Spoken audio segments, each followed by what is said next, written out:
keberhasilan dan rasa sayang Gorkem Kazan kepada pendukung Mega Avati. Gorkem Kazan, pelatih utama tim tersebut, merasa bersalah terhadap para pendukung tim Mega Avati. Meski begitu, di balik rasa itu, Gorkem menunjukkan perhatian mendalam kepada Mega Avati. Berikut ini adalah pernyataan yang sangat menyentuh dari dirinya. Di kota Manisa, pagi hari di ruang pelatih kantor Manisa BBSK terasa sangat sepi. Tidak terlihat sosok Gorkem Kazan, pelatih utama tim, yang biasanya berdiri tegap di depan kamera. Sebagai gantinya, Mustafa Okal, asisten pelatih, maju dengan langkah berat namun penuh tanggung jawab. Ia menyampaikan permintaan maaf sekaligus penjelasan yang selama ini dinantikan oleh banyak orang, terutama tentang Megawati Hangestri Pertiwi. Dalam beberapa pertandingan terakhir, muncul pertanyaan besar mengapa Mega, pemain bintang Asia yang bersinar terang, sering tampil hanya satu set dan mengapa umpan-umpannya jarang mengalir kepadanya? Bahkan saat mendapat kesempatan, seringkali serangannya gagal. Hal ini disebabkan karena Tanja Grosser sudah melakukan 3 kali serangan dalam satu rally yang kemudian dipatahkan lawan. Mengapa senjata utama Manisa tanpa dibatasi dan disimpan di bangku cadangan saat pertandingan? Mustafa Okal, yang juga adalah asisten pelatih sekaligus juru bicara Gorkem Kazan pagi itu, menunduk sebentar sebelum berbicara. Pelatih Gorkem tidak ingin terlalu banyak terekspos media, dan beliau meminta Mustafa mewakilinya. Ia mengawali dengan menyampaikan permintaan maaf kepada publik, terutama kepada para pendukung Mega di Indonesia. Tak tanpa alasan Mega hanya dimainkan satu set saja. Ini bukan kompetisi resmi, melainkan turnamen pramusim. Selain itu, Mega baru pulih dari cedera, dan dia sangat berharga bagi tim ini, ujar Mustafa dengan suara sedikit bergetar, seakan menyadari besar harapan yang dipasang padanya. Pelatih Gorkem tidak ingin memaksakan keadaan. Kami sedang menjaga kondisi lutut Mega, karena khawatir akan nyeri sisa benturan keras di laga sebelumnya. Kami tidak mau pengorbanannya di pramusim ini berakhir lebih buruk saat kompetisi resmi dimulai, tambah Mustafa. Penjelasan ini masuk akal, mengingat setelah latihan dan pertandingan, Mega biasanya segera ke ruang terapi untuk memulihkan stamina dan mengurangi risiko cedera. Tapi, bukan cuma soal risiko cedera yang menjadi pertimbangan. Mustafa kemudian mengungkapkan hal yang lebih dalam, sebuah strategi yang selama ini tidak bisa dijelaskan di awal. Mega menarik perhatian lawan. Setiap blok dan pembacaan bola selalu diprediksi mengarah padanya. Disitulah letak strategi kami. Saat lawan fokus padanya, justru di situ ada ruang terbuka untuk Tanja Grosser dan pemain lain. Itu bagian dari taktik kami, dan baru kali ini bisa kami ungkapkan karena strategi memang rahasia sebelum waktunya. Walau jarang tampil, performa Mega tetap meninggalkan kesan mendalam. Setiap masuk ke lapangan, mata penonton yang menyaksikan dari layar langsung tertuju padanya. Ada aura yang sulit dipadamkan, meskipun ia hanya menyentuh bola beberapa kali. Senyum, semangat, teriakan, kepalan tangan, bahkan lompatannya yang terbatas sudah cukup menghibur para penggemar yang merindukan aksi-aksinya. Namun, kerinduan itu tetap ada. Banyak penggemar yang masih haus akan aksi hebat Mega. Bahkan, seorang fans dari Korea menyampaikan pesan agar Mega tidak dipaksa kembali terlalu cepat. Biarkan Mega istirahat dulu. Dia sudah pulih, tapi aku ingat betul laga melelahkan melawan Pink Speeders di akhir musim lalu. Lututku nyeri membayangkan Mega melompat dengan rasa sakit yang ia tahan. Aku tidak ingin itu terulang, apalagi hanya demi turnamen pramusim. Tunggu saja saat liga resmi dimulai. Aku yakin Mega akan kembali penuh tenaga dan semangat membara. Pesan itu diakhiri dengan kalimat menyentuh hati. Mega, meskipun aku hanya menonton lewat layar di Korea, ketahuilah bahwa tidak ada satupun fans Red Sparks yang berhenti mendukungmu di negeri orang sana. Namun, kabar terbaru menimbulkan suasana tegang di kalangan pecinta voli Indonesia. Beredar rumor bahwa Mega mungkin tidak akan bermain untuk tim Jatim di kompetisi Li Voli mendatang. Kekhawatiran utamanya adalah Mega terlalu memaksakan diri meskipun belum pulih sepenuhnya, yang berisiko memperparah cedera lututnya. Beberapa pihak berpendapat, jika Mega tetap dipaksa tampil di Li Voli, risiko memburuknya kondisi lutut sangat besar. Manajemen Manisa pun memberi sinyal tegas bahwa Mega adalah aset penting, tidak hanya untuk klub, tetapi juga untuk masa depannya. Walau rumor ini belum dikonfirmasi resmi, kabar ini sudah cukup mengguncang hati para penggemar di tanah air.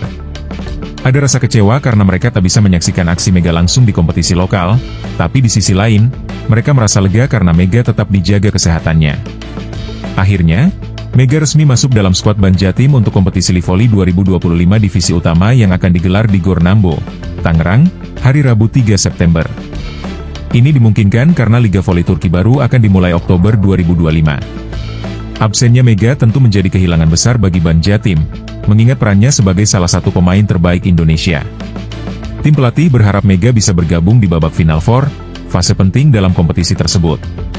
Kehadirannya diyakini akan menambah kekuatan dan kepercayaan diri tim. Saat ini, Ban Jatim mengandalkan beberapa pemain lokal seperti Asititi Pangestuti, Rika Dilatri, Maya Kurnia Indri, dan Yolana Beta Pangestika. Begitulah situasi saat ini, penuh harapan dan ketidakpastian, namun tetap semangat mendukung Mega dan timnya.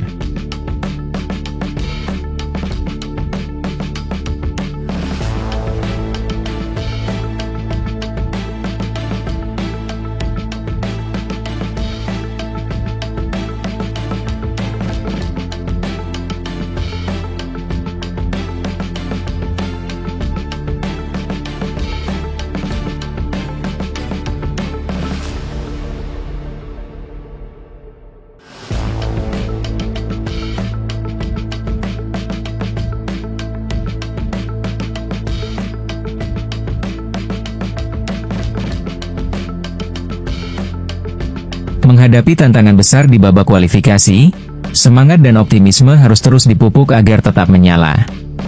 Ketika waktu semakin mendekat ke hari penentuan, persiapan matang harus dilakukan secara detail dan penuh semangat.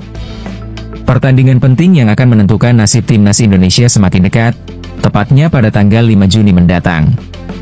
Pada hari itu, Stadion Gelora Bung Karno di Jakarta akan menjadi saksi perjuangan besar Indonesia menjamu tim kuat dari Cina dalam laga krusial yang bisa membuka jalan ke babak berikutnya. Semuanya sudah dipersiapkan secara maksimal, mulai dari skuad yang akan bertanding hingga strategi yang matang, agar harapan meraih hasil terbaik tetap terjaga. Pelatih kepala Patrick Clifford sudah mengumumkan daftar 32 pemain yang akan mengikuti latihan pusat di Bali.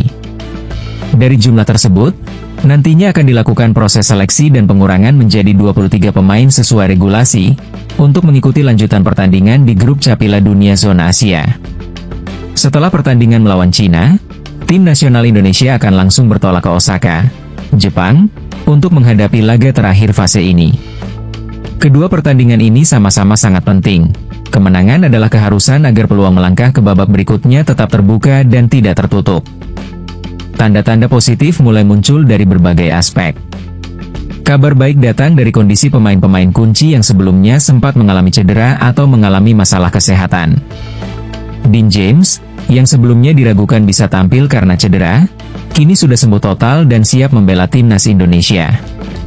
Begitu pula Kevin Dick, pemain berdarah Indonesia-Inggris yang sempat mengalami masalah kesehatan dan harus berjuang menahan rasa gugup karena ketidakpastian kondisi fisiknya. Kini, Kevin sudah mulai latihan lagi bersama klubnya, FC Copenhagen, dan diharapkan bisa bergabung dalam skuad nasional sebelum pertandingan besar melawan Cina. Selain itu, situasi penjaga gawang juga menunjukkan perkembangan positif yang sangat menggembirakan.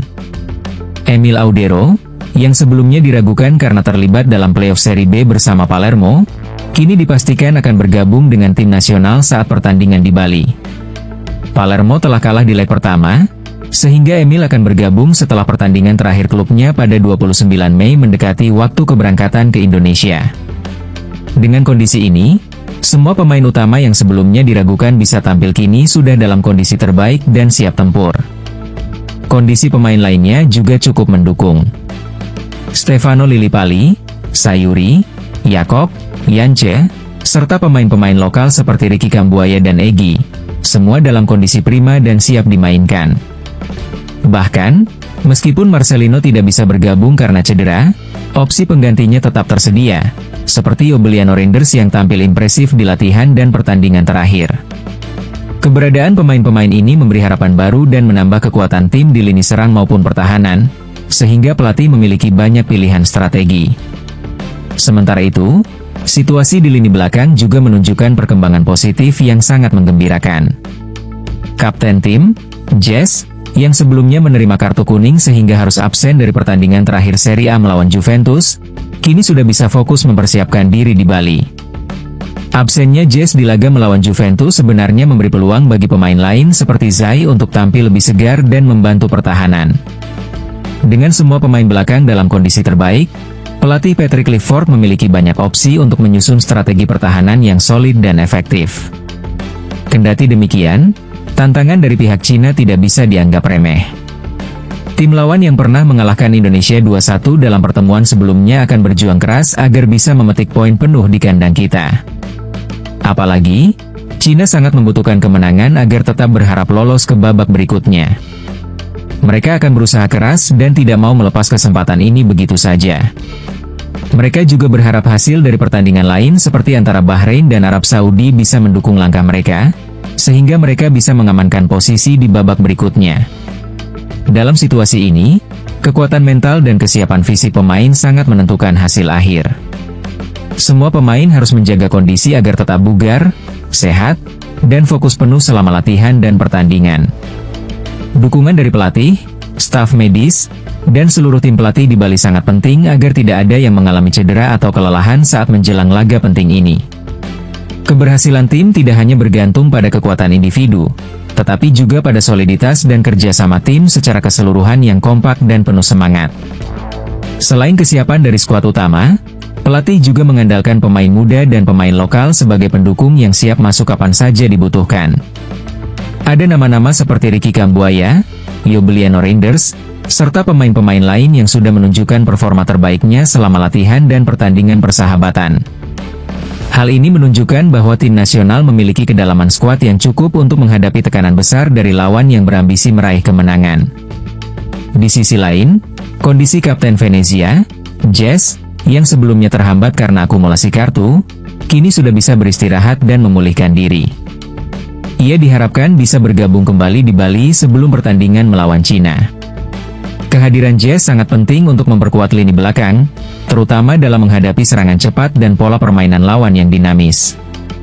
Kehadirannya akan memberi kekuatan dan kepercayaan diri lebih kepada pemain lain di lini belakang. Tak kalah penting, kekuatan mental dan semangat juang pemain harus terus dipupuk dan ditingkatkan. Mereka harus percaya diri dan tetap fokus agar mampu menghadapi tekanan dari lawan yang sangat bertekad keras untuk meraih kemenangan. Dukungan penuh dari supporter dan seluruh masyarakat Indonesia juga menjadi energi positif yang besar bagi para pemain di lapangan. Semangat nasionalisme harus terus membara agar motivasi bertanding makin tinggi. Dengan persiapan yang matang, kehadiran pemain terbaik, serta semangat pantang menyerah, tim nasional Indonesia sangat optimis mampu melangkah ke babak berikutnya. Semua elemen ini akan diuji dalam 2 laga penting yang akan menentukan nasib kita di babak kualifikasi ini. Mari kita berdoa dan berharap agar semua pemain dalam kondisi sehat dan siap tempur, serta diberikan keberuntungan dalam setiap langkahnya selama pertandingan berlangsung.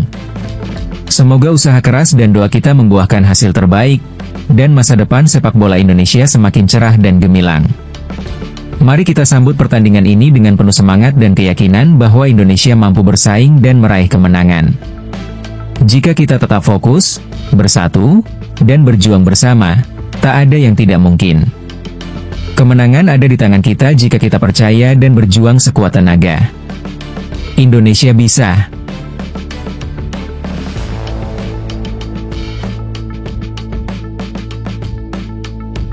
Saat ini, sepak bola Indonesia sedang berada di ambang momen yang penuh ketegangan sekaligus penuh harapan. Setelah masa lalu yang penuh tantangan, kini timnas Garuda menunjukkan sinyal bahwa mereka siap melangkah ke level yang lebih tinggi. Berita mengenai kemungkinan uji coba melawan Uruguay, salah satu kekuatan utama di dunia, bukan hanya menjadi kabar menggembirakan, tetapi juga menandai langkah besar menuju kebangkitan sepak bola nasional. Di tengah persiapan matang dan dinamika internal yang terus berkembang, Indonesia bertekad membuktikan bahwa mereka mampu bersaing dan menunjukkan kemampuan terbaik di panggung internasional. Dalam perjalanan membangun skuad yang kompetitif, isu terkait pemain keturunan kembali menjadi perbincangan hangat. Salah satu nama yang cukup mencuri perhatian adalah Elkan Bagot, pemain muda berbakat yang saat ini memperkuat klub Liga Inggris, Blackpool FC. Awalnya, terdapat harapan besar bahwa Bagot akan bergabung dengan timnas Indonesia setelah terlihat hadir di Bali, yang menandakan kemungkinan besar dia akan dipanggil. Namun, kenyataannya, pihak pelatih dan pengurus tetap menolak panggilan tersebut, dan penolakan ini terjadi berulang kali. Arya Sinulinga, anggota Exco PSSI, menjelaskan bahwa keputusan ini diambil karena Elkan sedang fokus pada klubnya dan kondisinya yang kurang optimal akibat cedera. Ia menegaskan bahwa PSSI tidak mempermasalahkan keputusan pemain tersebut dan menghormati prioritasnya. Meski begitu, penolakan ini menimbulkan pertanyaan besar tentang masa depan Bagot di timnas dan kemungkinan dia akan kembali dipanggil di masa mendatang. Apalagi, performa Elkan di klub cukup menjanjikan, dan kontraknya di Ipswich Town akan berakhir Juni 2025, sehingga masa depannya masih belum pasti. Sejarah penolakan panggilan timnas bukan kali pertama. Pada masa lalu, Patrick Clifford juga pernah menyertakan nama Bagot dalam daftar pemain yang akan dipanggil menghadapi Australia dan Bahrain. Namun, cedera dan fokus pada klub sering menjadi kendala utama. Situasi ini menimbulkan pertanyaan besar. Apakah Elkan Bagot akan benar-benar di blacklist dari skuad Garuda? Atau justru akan kembali dipanggil saat situasi lebih memungkinkan dan kondisinya membaik? Semuanya tergantung pada perkembangan dan keputusan pelatih serta manajemen tim.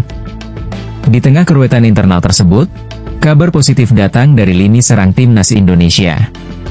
Nama Romny Stefano Lillipali kembali mencuat sebagai salah satu pemain yang dipanggil untuk menghadapi laga-laga mendatang. Lillipali, yang tampil impresif bersama Borneo FC, diyakini akan menjadi salah satu andalan baru di garis depan Garuda. Ia akan dipasangkan dengan Romny Riwanu sebagai tandem utama dalam skema pelatih Patrick Clifford.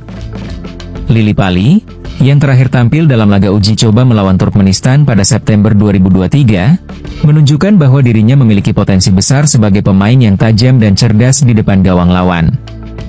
Dengan pengalaman dan performa konsisten yang dimilikinya, ia diyakini akan menjadi senjata baru dalam strategi serangan timnas Indonesia. Kemampuannya sebagai gelandang serang atau penyerang kedua memberi pelatih banyak opsi taktis yang fleksibel dan dinamis. Jika diposisikan lebih dekat ke kotak penalti lawan, Lillipali bisa menjadi ancaman utama yang mampu menciptakan peluang dan mencetak gol. Selain itu, kecepatan Romny Riwanu dan kecerdasan Lillipali di lini depan memiliki potensi besar untuk membongkar pertahanan lawan, terutama saat menghadapi tim-tim kuat seperti Jepang dan Korea Selatan. Persaingan di lini depan dipastikan akan semakin ketat, dan peluang Lillipali untuk membuktikan bahwa usia bukan penghalang semakin terbuka lebar. Ia memiliki kesempatan besar untuk menjawab keraguan dan mengukir namanya di skuad utama Garuda, sekaligus membuktikan bahwa pemain muda tetap memiliki tempat di level tertinggi. Pelatih Patrick Clifford kemungkinan besar akan memanfaatkan formasi 3-4-1-2 atau 3-4-2-1 untuk mengoptimalkan potensi lini serang timnas Indonesia. Kehadiran Lillipali sebagai gelandang serang atau penyerang kedua memberi variasi taktis yang menarik dan dinamis. Ia bisa menjadi penghubung yang efektif antara lini tengah dan lini depan, sekaligus menambah variasi serangan yang sulit diprediksi lawan.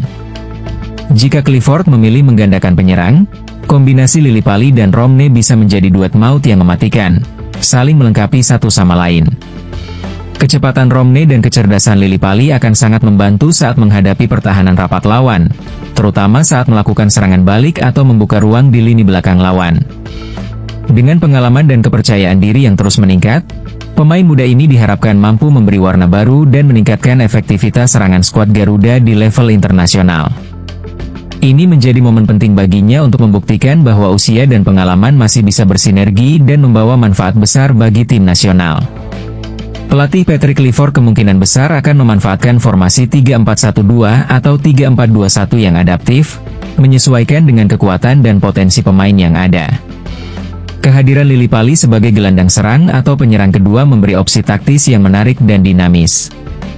Ia dapat berfungsi sebagai penghubung utama antara lini tengah dan depan, menjaga keseimbangan serangan dan pertahanan. Jika pelatih memutuskan menggandakan penyerang, Lillipali dan Romny bisa menjadi duet yang saling melengkapi, menciptakan peluang-peluang berbahaya dan membuat lawan kesulitan membaca strategi mereka.